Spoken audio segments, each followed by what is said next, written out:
Okay, ready? Everybody settle and action. Warning, Critique Revolve contains adult language and discussions. If you're easily offended, You're one ugly motherfucker.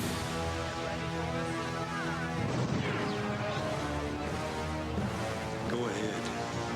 Make my day. Well, that's great. That's just fucking great, man. It rubs clothes on its skin. It doesn't whenever it's cold. You mostly come at night. Mostly. Wow! Holy fuck! There are certain rules. Short round. Step on it. There is no school.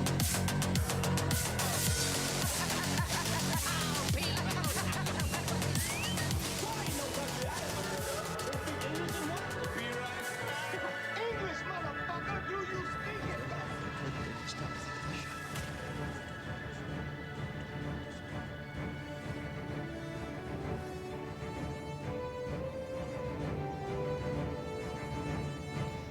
Hello, everyone, and welcome again to Critique Revolve, the Oscars Part 3, where we're going to be talking about the illustrious awards, who won, who failed, who cried, and who won $20 on back-end bets in this room here.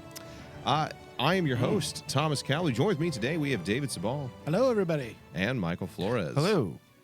And I think this one was both not surprising at all for, it's weird because the discussion I've seen, we talked about it, and I'm like, yeah, we nailed it, except for maybe a few. Pretty much. What I've seen online is people surprised that it was such a quote safe Oscars, and I'm like, or were there only so many good movies that didn't have major fucking flaws That's to what them? I think. First off, what do they qualify as safe? Because Oppenheimer White. is not safe. Yeah. Poor Things is far from safe.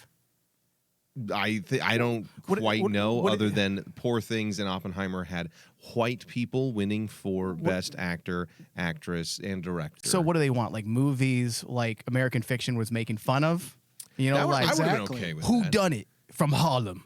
Like, is that what they want? Well, I think the true answer is that people were surprised that Killers of the Flower Moon was the big goose egg with 10 nominations Were and not we? a single Not a win. single but win. I was going to say, but no one here You know why? was surprised by that. I mean, There's a few. What else can you say? There's a few we got wrong. No, but, it's all right. but not many. We're gonna change it. Oh, Listen, go back in if time. CNN and Fox News can, alter history, I mean, we can too. I think that's fair. But yeah, there's a couple. Killers got nothing. Maestro had 7 and got nothing. 7 nominations. Holdovers had 5, walked away with only 1. And Barbie had 8 and walked away with 1. And I think that even was a pity just to not be. Was it the Ken song? Yeah, It was the Ken it was the song. Ken song. Well, And I think that was was more so that the internet wouldn't like when you looked up Oscars 24, hashtag, it wouldn't just be people upset that Barbie walked away with nothing. I think it was a pity win. Yeah, I'm agreeing with you there because when that happened, especially the performance that they had during the time, they really tried to push that song as kind of like the theme for the Oscars because everyone wanted that song to win. So it was kind of like, even watching it live, I was like going, okay, I think that they're gearing this song up to be the winner because everyone at least wants to give them this, Yeah, I think that it is fairly not really that surprising. Like Oppenheimer had 13 nominations, walked away with 7. It was the big winner. But I think anybody who didn't think that was going to happen was lying to themselves just a bit.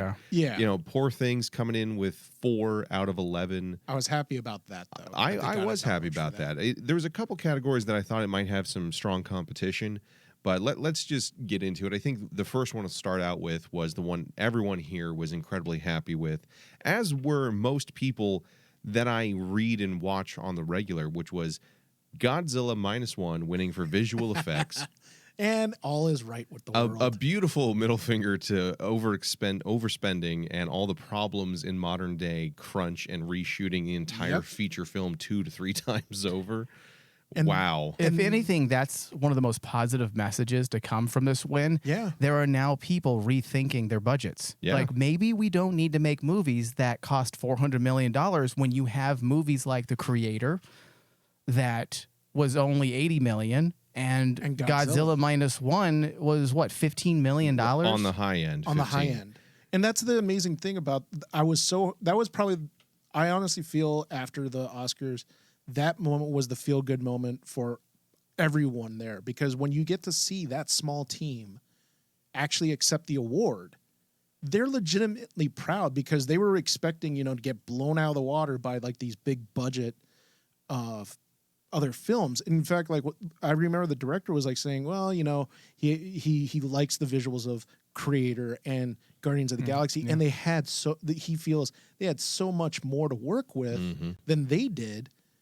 They were like going, okay, they're probably going to take the award. But see, that's the thing is, I think this is why that's such a great win. Not only because, like you said, Mike, it tells people maybe don't have to make $1 billion just to stay afloat. Maybe that's a bad business practice. That's it. And that's the thing that's really cool about that moment for the Oscars is like, it was kind of like a reality check. It's a bit of a reality check, but I also think it's a good representation of what the awards should be, which is you got an award because you did fucking amazing with the least amount of resources. You just fucking killed it. And here's honestly, a trophy. And honestly, their way they produced everything, I think, is a game changer when you look at it, because so many people actually write about it now, what they went through and what their kind of workflow was, and they're like going, well, why aren't we used to bigger call it companies traditional doing this? storytelling in filmmaking. Yeah. And back in the 90s and 80s. And that was the one article I actually saw. Someone was like critiquing Godzilla minus one, saying it's a movie that was made with 90s effects that just won the best effects award. Well, no, I'm just saying, they 2024. planned a movie and they wrote a script and they had storyboards and they thought it through. They didn't pull a Doctor Strange where it's like, I didn't know what I was writing and we started shooting in 2 weeks. Like, that's a bad idea. The director was fully involved. You don't in the push the effects boat thing. into the water while you're still trying to seal the hull. It will sink. But you do put your penis in while you're putting the condom on. Oh, okay. Yeah, no. No. I think that's like in Poor Things. That's the message in Poor Things. Oh. Speaking of, that took home costume design, best makeup and hairstyling, production design, which I will say that's the one that surprised me. I thought, well, not the only, there's two, I guess. I thought Barbie might walk away with that one, legitimately. Now, Poor Things definitely was the next highest or just about as equal to chance of winning in my eyes because of the surreal nature of the sets. But I thought if they were going to give it to anything, it would have gone to Barbie. So I was a little surprised. And then, of course, the big one going to Emma Stone for Best Actress. I was surprised. I was pleasantly surprised with that. Not that I didn't think she would do it, but that it actually did happen, because all of us on our actress leads selections thought we wanted Emma Stone, and we thought it would either be her or potentially Lily Gladstone. Yeah. And I think Emma Stone really did carry that movie. She did a great fucking job, and it's nice to see her get rewarded for that. Somebody who's been putting in just crazy amount of work since her debut, showing a wide range between sadness and humor and drama and comedy and now horror to some degree. I think you had Ryan Gosling in character. They could have done He something was with that. singing behind Margot Robbie, trying to bring her into the antics. We should have had Mark Ruffalo pining after Emma Stone, trying to have sex with her. I mean, that would have been awesome. That'd just be a little too much, Mike. Or we could have brought the priest, the actor that played the priest. We could have brought him in. Why can't we have some fun? I think that's in too that much. direction. That's too much. Too much. Whatever. There's not enough. That's too much fun. You're cut off. There's no such thing as too much fun when sex is involved, Thomas. Okay. All right. So one other one that I thought was really nice was Best Animated Feature went to Hayao Miyazaki, The Boy and the Heron. That is nice, not just because he's a legendary figure in the film world, but I also think it's nice to see that a 2D hand-drawn animated movie took home the award rather than computer-generated special effects. Yeah. And I mean, don't get me wrong. I remember in the last show I was thinking that Spider-Man Into the Spider-Verse had a good shot. Because Into was stronger. Yeah, and Into was stronger. And then, like, for Miyazaki to get, I felt like his nomination was almost kind of like Scorsese. You know, he's getting nominated you thought it might be just because he's Miyazaki. Because Boy and the Heron's a really good film, but it's not his best. Right. Everyone would, any anime fan would actually agree with that. But is it better than Spider-Man Across the Spider-Verse? That's the thing. That's why I was surprised with my pick. Do I was you think thinking it was going to be Spider-Man because of just how that film, especially how it's been changing the way people have been doing animation. I thought that was going to be the game changer. Yeah. The only thing is, I have not seen The Boy and the Heron, so I can't speak on that. But when it comes to comparing Spider-Man Across the Spider-Verse with Into the Spider-Verse, Across the Spider-Verse is an exceptional movie, but it does pale in comparison to the first. And I think that's why it was following suit. It was second place essentially this year because you had a stronger contender. And I would like, and also it really wasn't a complete movie either. It's not a complete movie. I honestly I'm one of those people that would hate to see it rewarded for its lesser work. I'd rather it either gotten the first one with Into or it has a third installment that's truly exceptional. I really wish these studios would learn their lesson and quit cutting movies in half. Yes, because it's all about planning. So you're in the middle of making a movie and suddenly you realize the movie's too long. How does that happen if you have a fucking script? Well, you answered your own question right there. That just came out of your soul, didn't it? Because a script is a blueprint. Do you start building a house and then in the middle of building a house where you're halfway through, you throw out the blueprint and start over? No, but without demolishing the house first?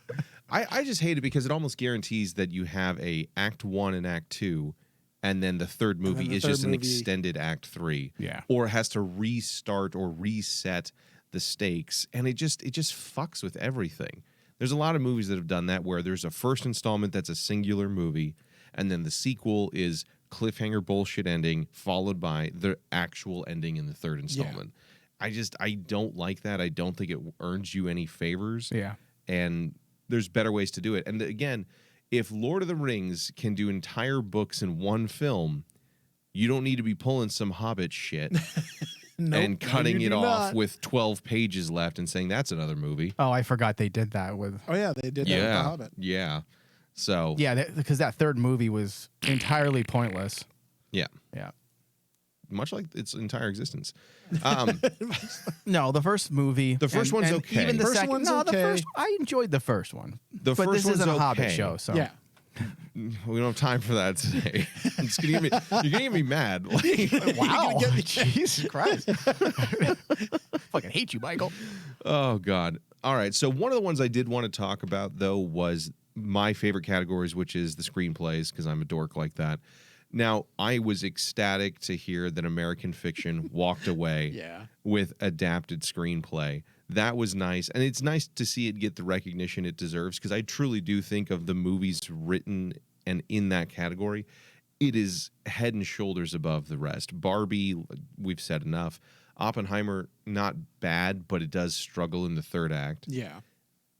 Poor Things, it's not necessarily bad either, but I think it could have been tighter. We talked about cutting 20 minutes of that. Yeah. Would have had a stronger finish. And the Zone of Interest, again, I do think was just sticky notes written around on furniture, and they said, place camera here. Yeah, I do want to say a few things about that movie. So, when we did Oscar Show 2, we had just seen the movie. Yes. And I was really upset because it was annoyingly boring. Yeah.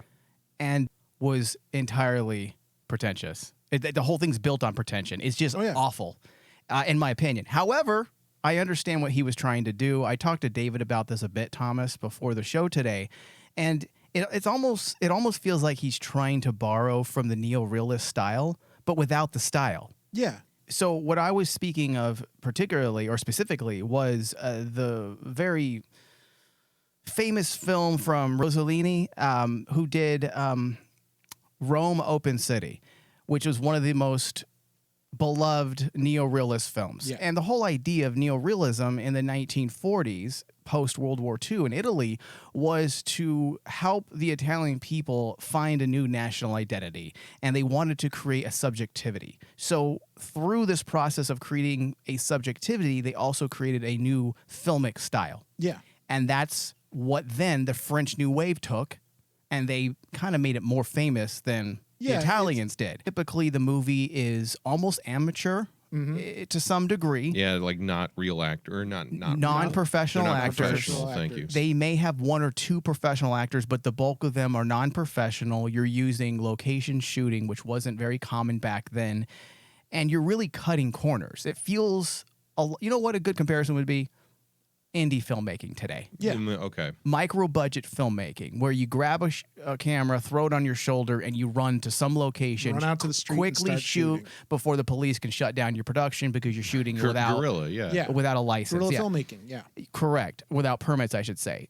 It seems like he was trying to borrow from that style, but the problem is that the subjectivity that the neorealists brought to the forefront was an interesting way to help you relate to those characters. He took the opposite direction, still trying to do a type of neorealist picture, Yes. but he made it objective. Sterile. Yeah. And through his desire to make this objective, it was completely sterile Daryl. in all regard. There was no life to it, and perhaps that was the point. Yeah. But that doesn't mean They still it was, make because- they make saltines without salt. It doesn't mean anyone should eat them. And I told Mike that basically that type of filmmaking works, say, in a short film. In a short film, yeah. if you have it like 10 to 15 minutes, perfect. maybe even 40 minutes long. I would have not hated it as much. This I could movie see was that. 2 hours I could of see the that. exact same thing. Your point was proven after about 20 minutes. We Yeah. understood what you were doing, and I don't think you needed to go any further. I And think I- it's a I good comparison because a short film of that same exact plot of like seeing people go through a regular day, not like a week, but like the day with all the stuff happening in the background only through audio, that I could get behind. Yeah. But That's yeah. an instant winner for like short film in the Academy Awards, and right? sound like it did. But like the I do agree with the sound win. yeah. We Yeah. didn't talk about that during our Oscar shows, but that makes sense because that movie is 90% sound. yeah, when you think about it, how that film just unravels and stuff during the whole thing, your sound is paramount. Well, it's also one of the a great example of if you had no sound, I mean, then you don't even have a movie. Oh yeah, You just have security camera footage. exactly. There's no life to it. Yeah. So I think, though, that one's a bit of an interesting one. I mean, it won for Best International Film, which I don't think is necessarily a surprise. I don't know anybody who was even talking about the other films in that category. So, you know, there For me, you go. that was the surprise because I did watch all of the foreign films, and the one that stuck out more was the Japanese one. The Japanese one that Perfect Days. Perfect Days. I thought Perfect Days was actually much better. They're now considered international feature films, David. International. You bigot. Ooh, If I we am call them so foreign sorry. films, then we other them. And that's inappropriate. Even though that's the That's definition of the word. Well, this international film, this for Perfect Days stuck out more for me than Zone of Interest. And everyone already knows. I mean, listening to our first two shows, I hated Zone of Interest. I think it's just a momentum understood- thing behind the marketing of it. Because, again, Yeah. you champion and you campaign for these movies. Yeah, that's why And like I we said- understood why it won. And we had said this previously that with the strikes in Hollywood, it allowed other movies that wouldn't have normally had a chance to really push forward for the Oscar nominations to make a name for themselves. But I think that American Fiction, it was sad to me that it only walked away with one, but I'm glad this is the one that it Yes. walked away with. Because if they were to give it to, as great as Sterling K. Brown and Jeffrey Wright were, if it only won for acting, while they did a phenomenal job, I think it would do a disservice to the importance of the movie, Which is how the- good it is, and its entire backbone and strength is its writing. Now, I will say, original screenplay fucking threw me for a loop. I did not see Anatomy of a Fall coming, and frankly, neither did any of us. We had said either The Holdovers Yeah. or May, December. And in comes Anatomy of a Fall. And I wanted to talk about this one with you guys for just a minute because I have to ask, what the fuck am I missing that made this movie? I think it's just worthy not of a original screenplay. Well, if you remember, Thomas, I don't believe I got into this during our actual discussion, but I did tell you that I felt like the movie was written well. It was an interesting whodunit film. It was written like an only one option. It was written as an extended procedural. Like it felt like a TV episode, but that doesn't mean the movie's not good. But that's the thing, though. Is it? To me, the I felt movie like it was hinges- effective. I feel like it's okay, but the thing is, it hinges on one scene, which is the audio playback of their fight. Yeah. One scene. Now compare that to things like A Marriage Story, Kramer versus Kramer. How much I don't do you think- dislike this though? Because the actor who was the protagonist was not that interesting. Sandra Huller. Yeah. I think that doesn't help it. But when I sit there and I look at the story, it comes down to he killed himself in an incredibly awkward and clumsy way. Well, did he? Or she did it. And I don't know what it was. It just, for me, neither were incredibly captivating ideas. I It didn't does hate it. feel very much like Law and Order with like a kangaroo kangaroo too. court from that French I don't know what the term is, like lawyer, justice of the peace, whatever the term is in their legal system, being like a complete dick. District attorney. You know, yeah, whatever it was, prosecutor. There you go. But when I look at that and I look at The Holdovers, which was beautiful, it's got this rhythm to it. It's about two people doing fuck all, nothing, three really. It does for one a lot of the hardest it things gets is comedy. through so many elements of pain, joy, heartache, family, the family you have and the family you find. And it's just so much more interesting to watch that. And May December was a very tactful way to walk around something that is deeply unsettling. But I thought both of those are going to be remembered far better than Anatomy of a Fall. So I think Mike's just don't onto get something, that though, one. because like Anatomy of a Fall is going to be looked at for its execution. This is how a script should actually be. But is that the pulled out. script then, or is that directing? That's the tough part, because like I'm kind of with you, Mike, where it's kind of like I think Anatomy of a Fall got nominated or it won because of how it was executed. It was executed to a T, to perfection. Okay, so it might not be the thing an that interesting makes this subject. movie work for me is there's not a lot of dialogue, and I think that's very hard to write a full feature film without a lot of dialogue, because you also can't fill it up with a bunch of action lines either. That's not what you're supposed to do. So a movie like this is very well strategized and mapped out in script form. So I'm wondering if it's sheerly based for real just on screenplay, and these people are being objective, because in that regard I do think there's a like this elusivity, this ambiguity that's actually hard to write. And they were able to put that in the script. Now again, the question goes to what the question Thomas posed. How much of that is the writing or the directing?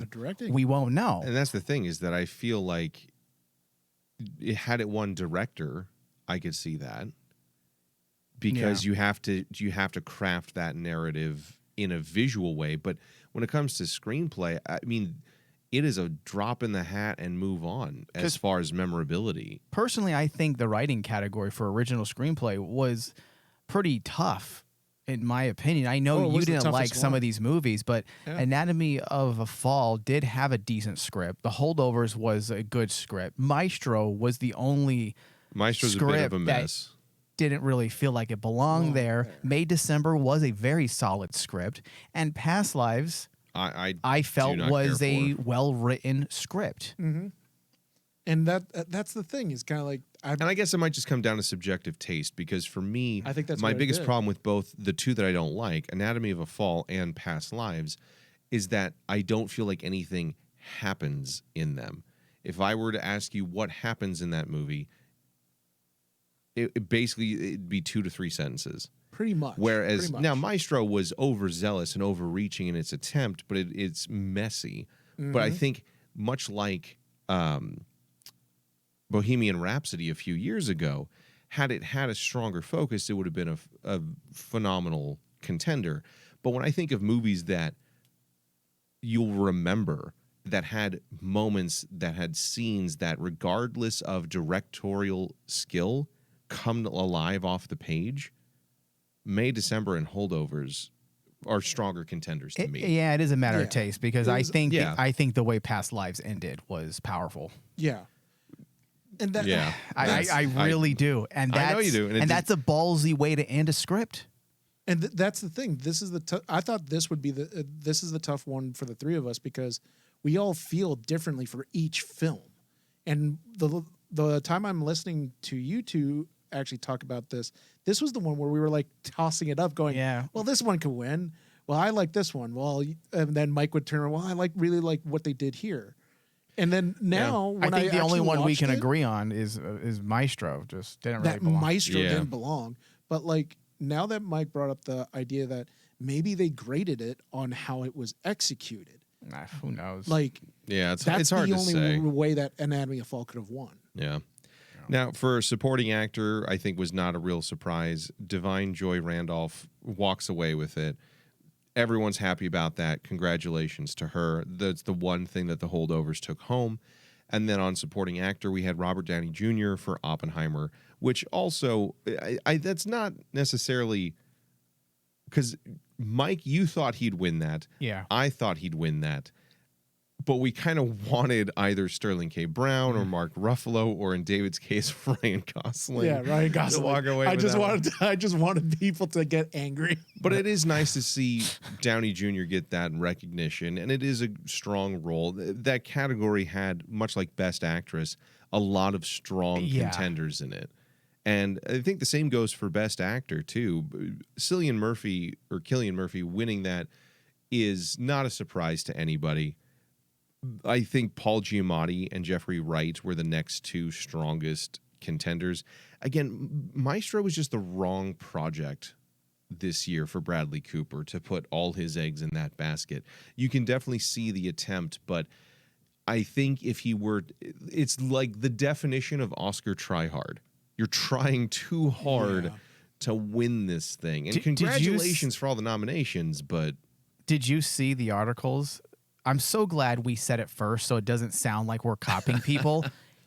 About 1 week after our show, there was articles coming out about Bradley Cooper's Oscar campaigning and how nobody wants an Oscar more than Bradley Cooper. Yes. He wants it more than air in his lungs. He was blasted by the trades because of the way he was campaigning. Was it aggressive? He was super aggressive. He wasn't. It wasn't in bad taste. Okay. No. You can just tell he really wanted it, and he was campaigning and It's doing uncouth to want it that much. and doing a lot of silly things for it. Yeah. A lot of public things that I don't want to get into, but there were things that he did in connection to the movie that just felt a little insincere try-hardy. and try hard. And that's what we said about the entire movie. The movie felt like he was trying too hard to make an Oscar picture. Yeah, because it's what it stinks of. Whereas A Star Is Born was the one that felt like he tried to make a strong movie. I mean, let's be honest. The best performance he's ever done is Rocket Raccoon. He should win for that. He should win for that. Oh, man. He should have been nominated. I mean, he was the best part in Guardians Volume 3, and that role was fantastic. That role was far better than the Maestro role. Leonard Bernstein. There was so much humanity there, so much heart. Ironically, Yeah. Yeah, I mean, that's the thing is you got to play the game politically, but you can't also look too... it's like dating. You can't look too desperate. You need to be or like yeah. swingers. You can't call 12 times the night you met her. Like, you just can't do that. You got to wait a day, then a day. Then a day. Yeah. All right, so the final one that really kind of encapsulated the awards, cinematography, director, and ultimately Best Picture all go to Oppenheimer. I think this was a shoe-in. I don't think anybody was surprised by that. No. I was thinking it might go to Killers of the Flower Moon. And I thought that simply because it was nominated for 10 fucking things. I figured the odds were in its favor to hit the board at least. But that was like actually, Banshees of Inisherin last year. But I'm really happy that Killers didn't win because I am too. That's the thing in a that, weird way. That's the thing that I want to get rid of the Oscars. No one should get a project should not get nominated just because so and so did it. Yeah, well, but it wasn't his best But we work. don't know that. We don't Right. know that he was nominated just because he's Martin Scorsese. I But don't. if you look at that cast and you look at that director, I don't you think. look at the I don't subject think matter. I don't think the Oscars do that, dude. I really don't think they do that. But Mike, They we know we've dude, done it you in the guys are way past. too cynical about the Oscars. You're too positive. I'm really too not. positive. I've criticized them on their diversity policies. Yeah, but you when have. it comes to the integrity of the I didn't art, say you weren't fair. the thing that's always set the Oscars apart from all the other award shows is their integrity to the art. The art form, whether there are controversies on social media, or them trying to pander to social media by adding additional best picture categories, which we know that's why they did that. That stuff is them trying to stay alive. Yeah. They're trying to bring in ratings. That's understandable, but them nominating Martin Scorsese doesn't help their ratings. Martin Scorsese, this isn't Goodfellas, Martin Scorsese. And I just don't see the bulk of the Academy simply nominating a movie that's not that good because of Martin Scorsese's name. Now, there could be like an intellectual bias there, meaning, oh, Martin Scorsese, this movie must be really good. That's what I mean. That's what I mean, that there's an intellectual bias. I mean, it's kind of Okay, like, so if that's what you mean, that there's an intellectual bias there. yeah, because it's kind of like the John Williams thing. When John Williams was nominated for Dial of Destiny. Dial of Destiny. We know Dial of Destiny isn't the best film, but John Williams is there because it's his final score. Right. So he's got to be there. Well, I Okay. think there's I'm not disagreeing necessarily with you that they have integrity to the art form, but I think they also play politics a lot when it comes to what wins.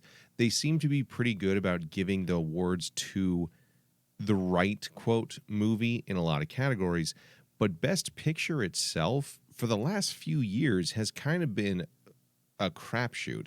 I mean, there's not many of them for the last 10 years that I bet anybody even has seen, let alone remembers, compared to other movies that came out those years. So you think individually, each of the members of the Academy are voting based on politics? Because this is a democratic endeavor.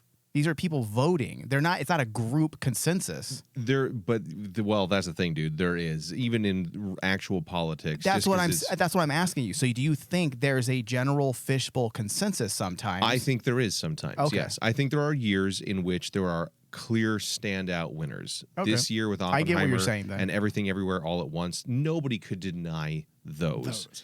But years like the two prior with Coda, And Nomadland, Moonlight, Spotlight, Birdman. I don't think the bulk of the Academy members play this game. There's possibly a fishbowl mentality there. Be. Obvious. I mean, absolutely. When you're around people with similar ideology day in, day out, and you don't broaden your horizons, then you're probably gonna have group thought. But the way everything is set up, if they were playing politics, then Barbie would have won. They would have only been nominating black people because of all the hate they have been getting from 2015 into now, into all the way now, where people will post on hashtags calling the Oscars so white. They haven't started nominating all black people. It's still the same type of nominations. Yeah. And some people could argue that's politics too, though. What you say throughout the year versus what you reward at the end. Yeah. So that's true. There's arguments to be made. That's actually the definition of playing politics. Yeah. Yeah. See, in that regard, yes, I would agree with that. Yeah. So I think this year, did go to a lot of the winners who actually had the strongest name for it. There's a few that I feel like were surprises, at least for me. But Oppenheimer and Poor Things just brought, I think, a more complete picture to the table. And as I said when we first started this 3-part segment here, it just wasn't a stellar year for movies. Now, that's not denying Oppenheimer's strengths and Chris Nolan's abilities as a director to finally go home with the the little gold man, but there are other years that had more that were making it a closer contender rather than, well, the next best chance goes to Killers, and that one's kind of a mess in its own way. Like, I think that's what it was more. So it did do well. It walked away with 7, rightfully so. I think that didn't surprise anybody. So I think it's interesting, though, because some people did say that this was a safe year with Oppenheimer and Poor Things, but I mean, both of those what else was movies- talked about? But the thing is that this is why I don't agree with that sentiment that people are saying that it's safe this year, because Oppenheimer was ballsy in its ideology. Yes. It took an objective approach to the man that created the nuclear weapon, essentially. The man responsible for the bomb being dropped on the Japanese. Yes.